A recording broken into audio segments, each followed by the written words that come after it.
thank you all for being here today. I'm incredibly honored to stand before you as we celebrate the 2023 inductions into the USA Athletic Hall of Fame. I'd like to begin by expressing my gratitude to God for guiding me on my journey, even during the times when I was too lost, too prideful, and too shameful to recognize His presence. When I think about my collegiate journey, I'm reminded of the unwavering support and love that once fueled my passion for soccer. To my dad, Charles Hanna, you have been the constant in my life from the moment my chicken legs first kicked a soccer ball when I was 4, back when my knees were wider than my thighs and my calves. Your dedication and belief in me have been my guiding light, and I couldn't have done this without you. To my mom, Joy Hanna, thank you for your tireless efforts to rally the troops, and your ability to make me feel supported and cherished during my career have been invaluable. Thank you for being one of my biggest cheerleaders. DeAndre, my brother, thank you for being the voice of reason, for calming my storms, and for even giving me a hard time 95% of the time. You've kept me grounded and reminded me to stay true to myself. Thank you. To my brother Tyson Quinn, though we're not bound by blood, you're my brother in every sense. Thank you for always being there for me when I need you, without question. Whew, this is gonna get me.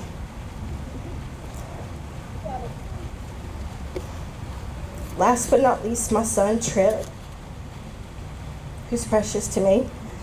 Whew. It's a blessing to share this moment with you, son. Even though you're too young to fully grasp its magnitude, I hope that one day you can rewatch your mom's journey and be proud of the woman I've become as you cry this entire time. Whew. All right. I'll say athletic prowess has run in my family's veins. My dad played collegiate baseball at Mississippi State University during a time when it was hard for a black man in Mississippi. My mother is a basketball Hall of Famer at East Central Community College and has also graduated from the University of Mississippi and also played basketball there as well. My older brother DeAndre played collegiate football at the University of South Carolina. I know, I feel sorry for him too. And went on to be drafted into the NFL, where he played and had a very successful career there. I'm grateful for the legacy they've imparted me. I was fortunate to have received a wide range of interests from smaller conferences to SEC, ACC, Big Ten, and even an Ivy League offer. It's funny because I never had the academic work ethic to even get into an Ivy League, but that was that. But ultimately, it was Graham Winkworth's conviction that led me here to South.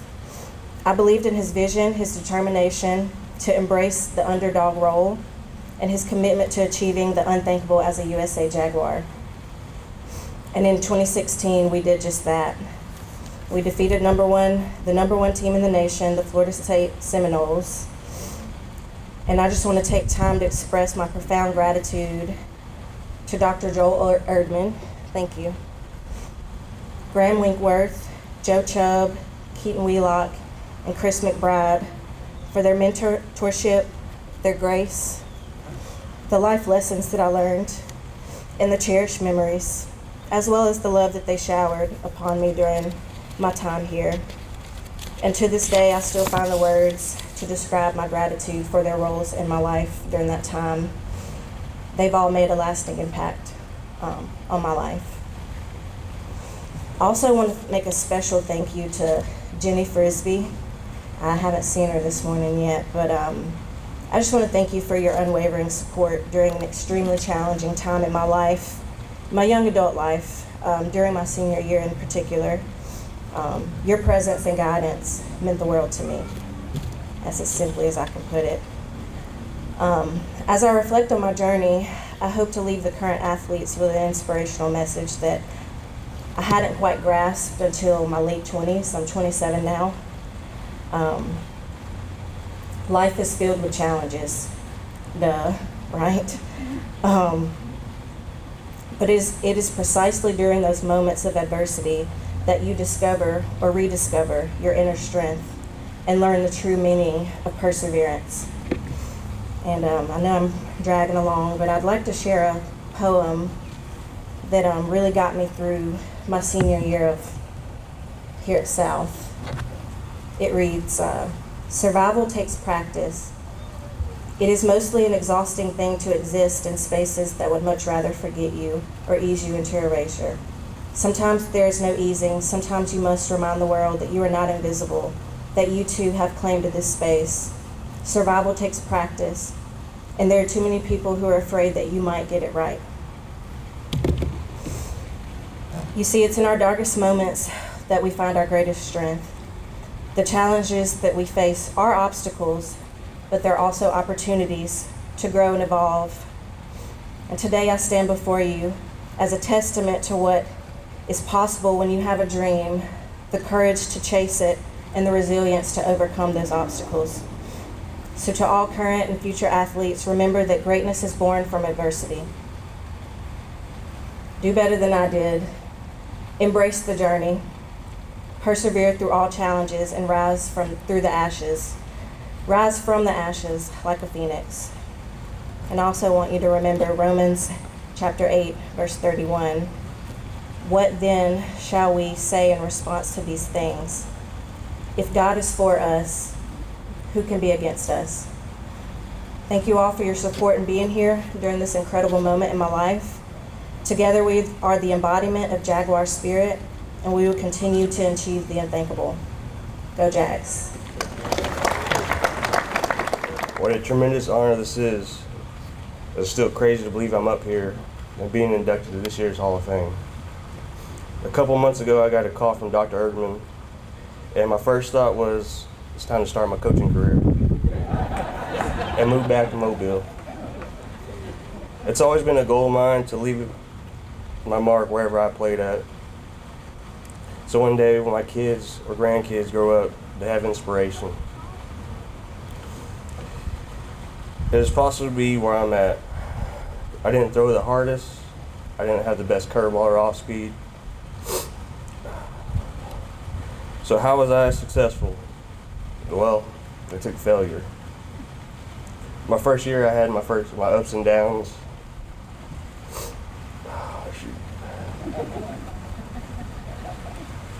I even question myself sometimes.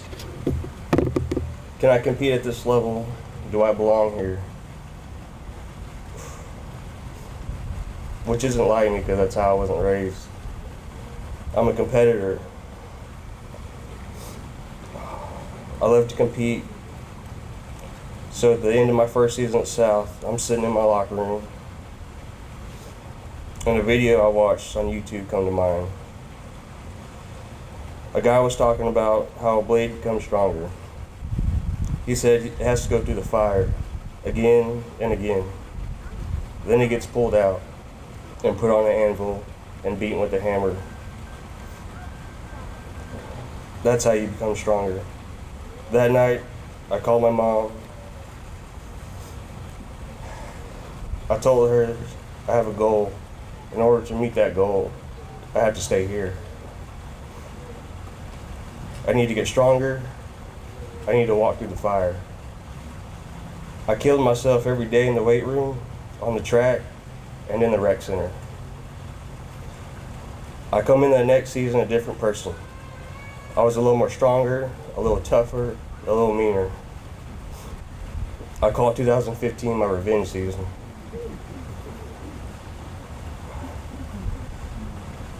All the teams that beat me the year before was on my list to embarrass.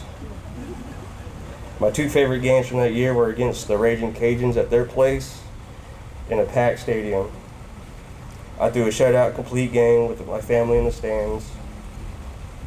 The other game was against Georgia State. I had a no-hitter going into the 9th inning, but a little bloop shot found a hole. I finished the game with 14 or so strikeouts. I really wanted that no-hitter, and that was the first time I got a standing ovation. I've always been the person that wanted the ball in my hands when the game was on the line. I never felt great for every start, but the other teams didn't know that. Once I crossed the lines, I didn't feel pain, I didn't feel nervous. I was 100% locked in and focused. No one talked to me between the innings, not even Coach Keller. There was no let up until the game was over, then I could relax for the night, but then it was back to work the next morning. With all my accomplishments, none of this would be possible if it wasn't for my teammates, that they believed in me as much as I believed in them. They gave me more confidence on the mound because I knew they could make the tough plays. I want a big shout out to my coaches, Coach Keller for finding my video on YouTube and recruiting me. He believed I could be the guy to help this team succeed. He called some great games for me and was always there for me when I needed him. Coach Carden and Coach Luck for making South feel like home for me. I'd like to thank CMAC for taking care of me before and after games. And the man that made it all possible, Coach Calvey. I couldn't be more thankful to have you as my head coach.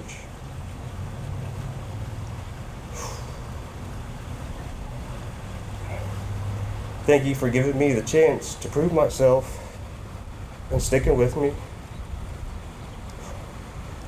That son.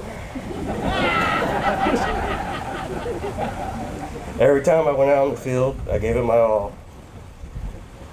I remember you came up to me at breakfast during the conference tournament 2015. I had just thrown 6 innings in the first game of the tournament. I was pretty sore, pretty tired, and only had a couple of days rest. You asked me if I could pitch the championship game. I smiled and said, "I got you, Coach." Warming up in the bullpen felt like I was throwing a bowling ball. I went out through 6 innings, 1 earned run, and gave us a chance to win. We fast forward to, we didn't win that tournament, we got beat, but we were there. We were close. It should have been us.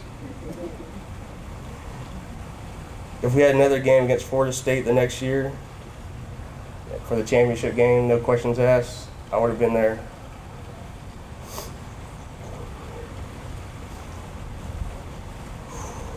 I would ride or die for you, Coach Calvey. That's how much you impacted my life. Dr. Erdman, thank you for the opportunity to be here and to be a Jag. I wear my South gear with pride, especially after beating OSU. I want to thank my family that drove 12 hours to be here to support me. If it wasn't for my family, I wouldn't be the person I am today. My uncles and cousins started my competitive nature at a young age. They didn't go easy on me. They forced me to get better. Next, I want to thank my sister for being my catch partner since day one. I know I wasn't the easiest person to catch because of my dirty knuckleball. You may have complained a little, but you never left my side. I especially want to thank my mother. She is the hardest working woman I know. I know I put her through a lot, but she has always taken care of me. All the baseball tournaments we went through across the U.S., I know now it wasn't easy, but she never let me miss a game. You're always there for me, cheering me on.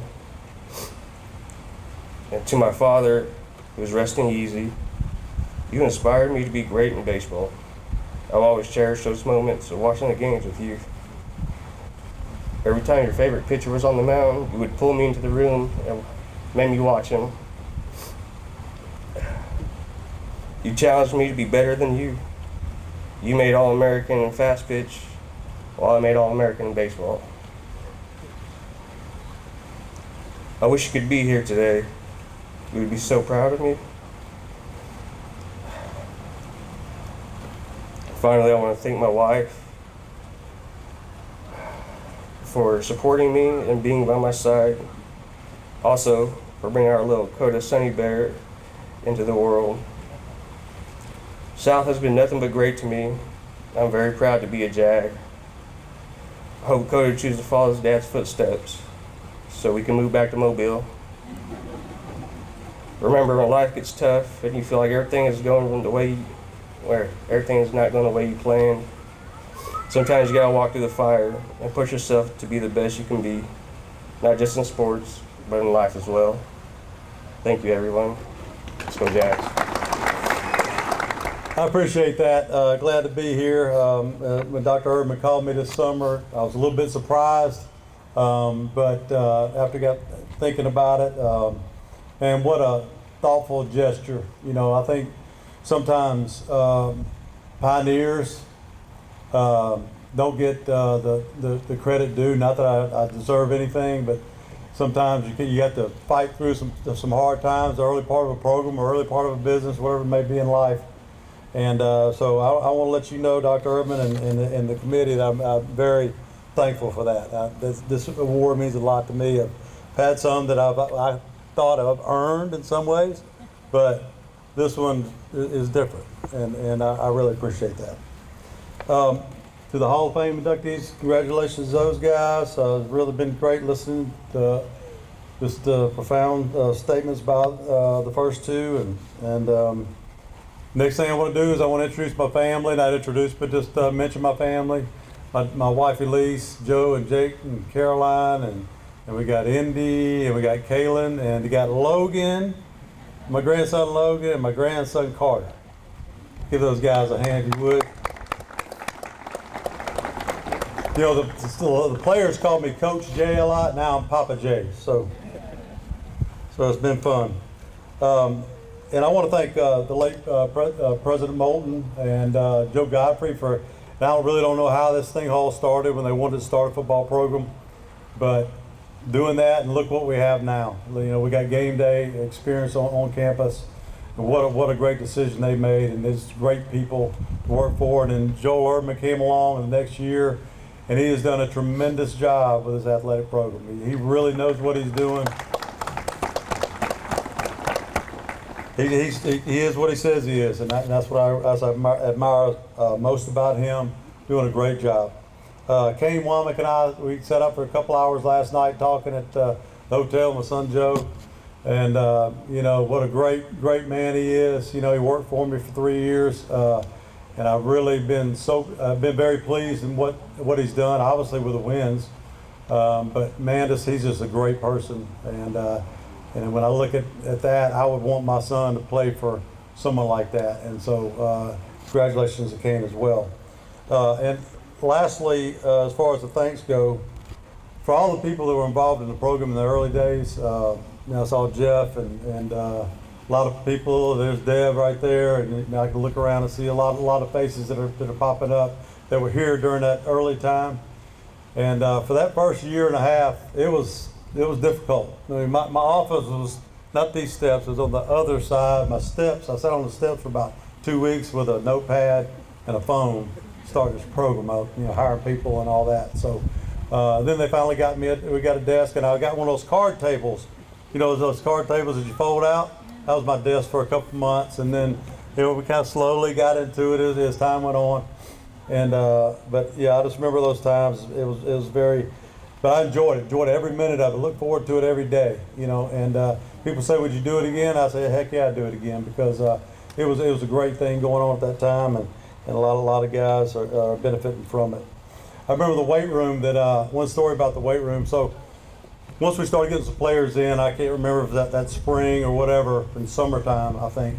So we needed somewhere to lift weights, and so they said, "Well, we got this room in HR building, and it's above these offices on the second floor." And I go, "That's not gonna work. That's not gonna work." "Oh yeah, it'll be fine. So we go in there, and these guys are slinging. Of course, they probably weren't that strong at that point, but they're slinging 200 pounds, 300 pounds on the ground. And the ceiling tiles started falling on people's desks below them. So the guy called me in, and he goes, "Y'all can't be here anymore." So we were out. And then we scrambled around, and I forget who found it. And I don't even know if you were here at that time. But they got us in a building. It was called the old monkey lab, where they tested all the monkeys and stuff. I don't know what they did. Don't ask me. But anyway, we got in there and and moved on. Then we finally got the field house and everything went great from that point forward. Just a lot of things happening early in those first few years for sure. And there's a lot more stories. We don't have time to tell them all. But memory-wise, I mean, I'll always remember that we could sit here and talk for 4 or 5 hours about memories, but probably one of the most ones that meant the most to me is that first game. We put that product on the field and won the ball game, and 36,000 people maybe right in there, at Ladd Stadium, and the electricity that was there. I'll never forget it.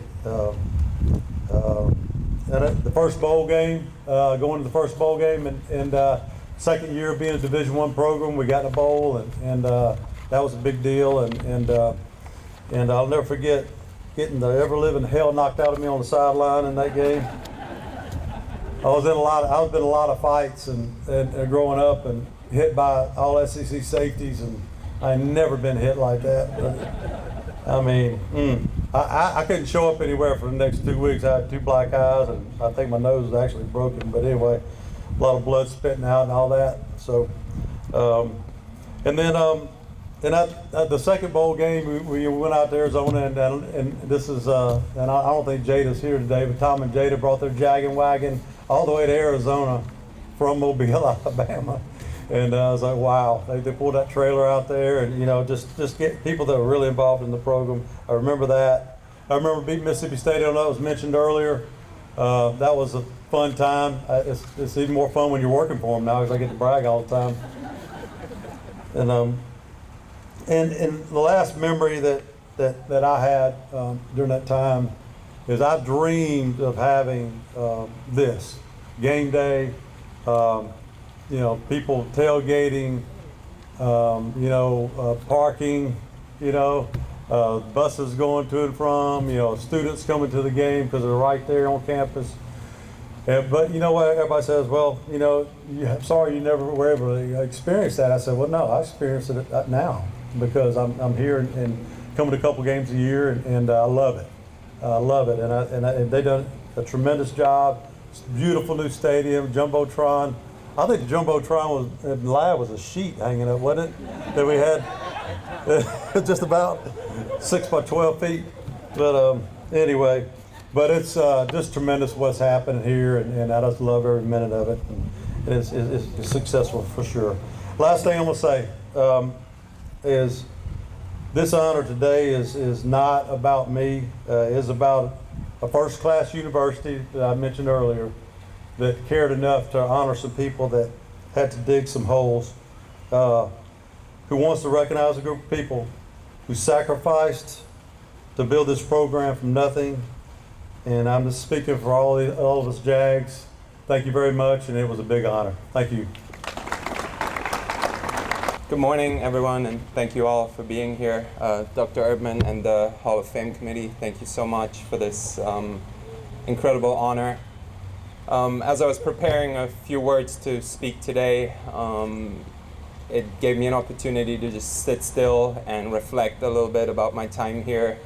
And the one thing that came to mind was an incredible sense of gratefulness. Gratefulness for the people that I met here, for the life lessons that I learned, and for the memories and friendships that will last a lifetime. I grew up in a small town in Germany where no one ever leaves. And I got on a plane with a tennis bag and a suitcase, and I didn't know who I was, but I feel like I believed in who I was when I left this place, and I'm always grateful for that. What stood out to me about my time as a Jaguar was not the wins and not the losses. It was the people here and the friendships that grew. Just on a side note, my teammate and doubles partner Gerard is here today, and I think about 10 years ago, he slept on my couch here as a freshman coming in January, and he didn't have his room set up yet, and he'd gotten off a car accident and had no voice, and I was like, who's this guy? And 2 weeks ago, he stayed on my couch again, 10 years later, as we're now co-workers and coaching at Duke. So it's one of those things where I feel like the people I've met here, it's come full circle in many ways, so I'm always grateful for that. My first day here, we went to the physical over at Student Health. I was in line with a basketball player from New Zealand, 2 tennis players from South Africa, 2 golfers from England, and I think after about an hour, I felt like I'd been here for years and known those guys so well. And to this day, we have incredible friendships and group chats, and this is probably the thing that I'm most grateful for my time here. There was many things I didn't think I could do when I got here. I wasn't even sure I wanted to play tennis anymore after finishing high school in Germany, since tennis is at times a lonely sport. And I came here and I found a passion for the sport and loved being part of a team and looking around in the huddle and seeing the other guys struggling and knowing that together we're never gonna quit. And to this day, I think the greatest honor for me was being a team captain here for 3 years and having the guys look at me in the huddle when things got tough and just finding motivation and toughness in each other. And I'll never forget the lessons that I learned from that. As we stand here before the track, the beautiful track that I don't know how many laps we ran around, and Coach Jones, the football field house, was a place of torture for us for workouts, but I learned many, many lessons up there that to this day I carry with me. To the other inductees, I want to say a few words. Coach Jones, I came over here, I had no idea what a first down was. I knew nothing about football. Now I can't leave the TV on Saturdays and Sundays. As I'm coaching myself, I can't envision what it's like to coach a roster of 80, 90 people. And especially I can't imagine starting a program from scratch. So what you did here and the passion you started for football is an unbelievable accomplishment. So congratulations again. Kevin, we were in many classes together, and the biggest thing that stood out about you is I actually met you in the rec center and we were playing basketball, which our coaches probably were not happy about. But I was 100% certain that if things didn't work out in baseball, you would have probably been a hell of a basketball player. So congratulations on your accomplishments, and it was fun to watch you. As a team of foreigners, we all grew up with a love for soccer, and we were out at the cage every Friday, every Sunday. And my second year, we walked out there, and about 2 minutes in the game, I get a pat on the shoulder from one of our French teammates, and it's like, who is number 11? Number 11 is really, really good. And I think watching from the outside, there was no doubt that Sade, you'd one day be standing here and receiving this honor, and felt really fortunate to watch you play and compete, and congratulations again.